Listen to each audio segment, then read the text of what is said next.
Nama tak Pak? Nama saya Yusuf Sambulayu. Yusuf. Sambulayu. Jabatan JT PKI Media. lama bekerja. Direkam itu kan? Iya.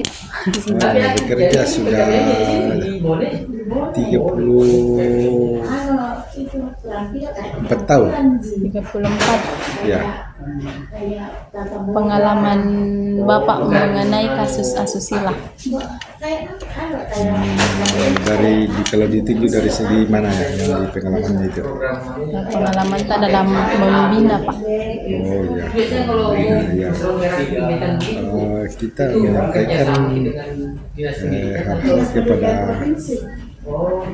si pelaku atau klien yang telah diponis bahwa dia sebagai melawan hukum melakukan kesusilaan, ya kita berikan pemahaman hukum, pemahaman moral juga bahwa itu adalah suatu hal atau suatu perbuatan yang melawan hukum secara positif. Kalau hukum misalnya dari segi keagamaan juga, kemudian norma-norma dalam masyarakat, nah itu kita kasih pemahaman dan kita berharap dia bisa paham dan dia bisa tidak mengulangi lagi perbuatan hal tersebut. Menurut Bapak apa tujuan pembimbingan narapidana? Ya tujuannya itu tadi yang saya sudah jelaskan bahwa kita berikan pemahaman. Ketika kita sudah memberikan pemahaman dan dia bisa pahami bahwa oh ya betul itu sudah melawan hukum, melanggar norma-norma agama, norma sosial, ya kita berharap tidak dilakukan lagi. Bagaimana karakter narapidana yang Bapak tangani?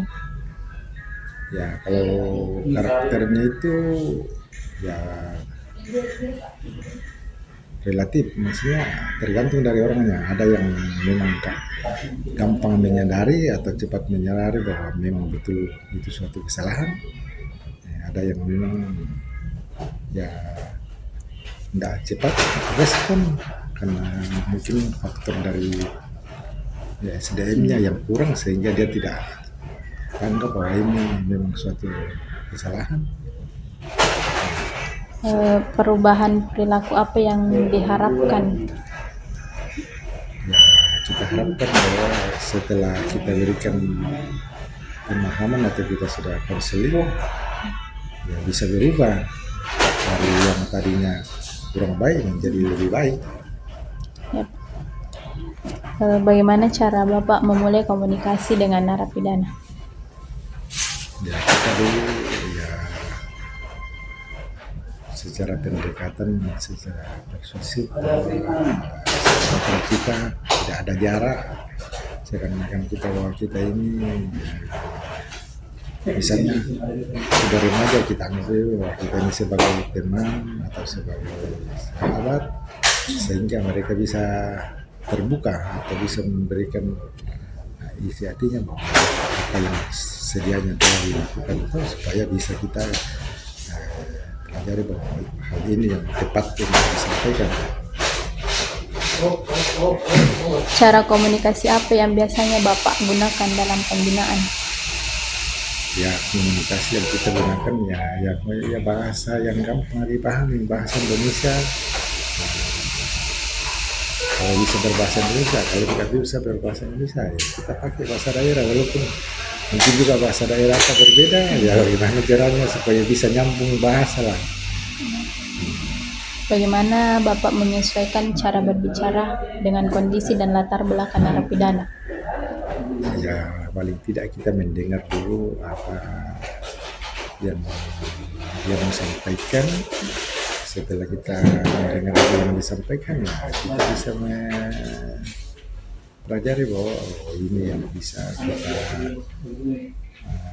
jelaskan, kita bisa sampaikan hal yang bisa untuk diterima, bisa terima dengan baik bahwa ya itulah yang ketersediaannya perlu dilakukan.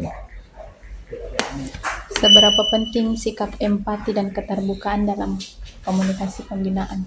Ya itu sangat penting karena ketika kita tidak terbuka seperti tadi yang saya jelaskan juga kita tidak melakukan dulu pendekatan secara bahwa kita seakan-akan tidak saling ada batas, dia akan tidak terbuka itu. Tapi kalau kita sudah perkenalkan diri bahwa kita ini adalah sebagai pembimbing, dia sebagai yang dibimbing, supaya dia bisa terbuka. Nah, ketika dia terbuka ya gampang kita nyambung komunikasi.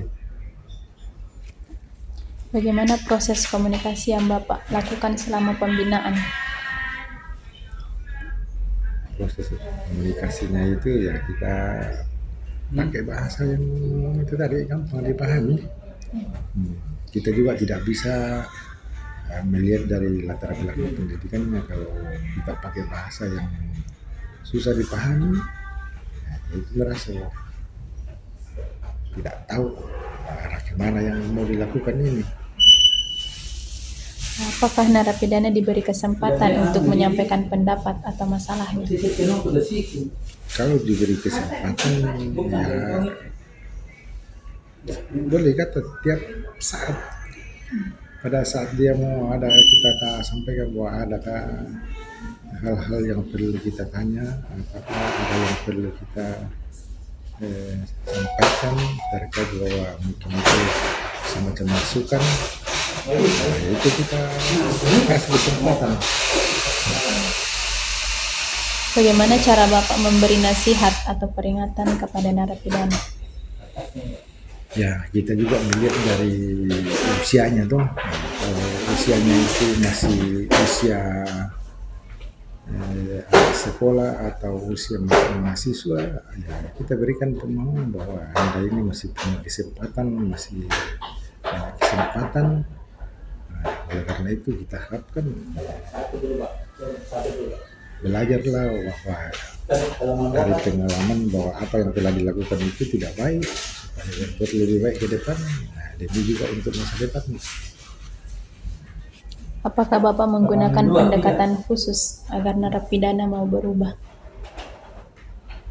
Kalau pendekatan secara khusus ya tidak, itu hanya kita melakukan pendekatan semacam tidak ada batas, kita semacam bahwa kita ini sebagai teman atau sahabat.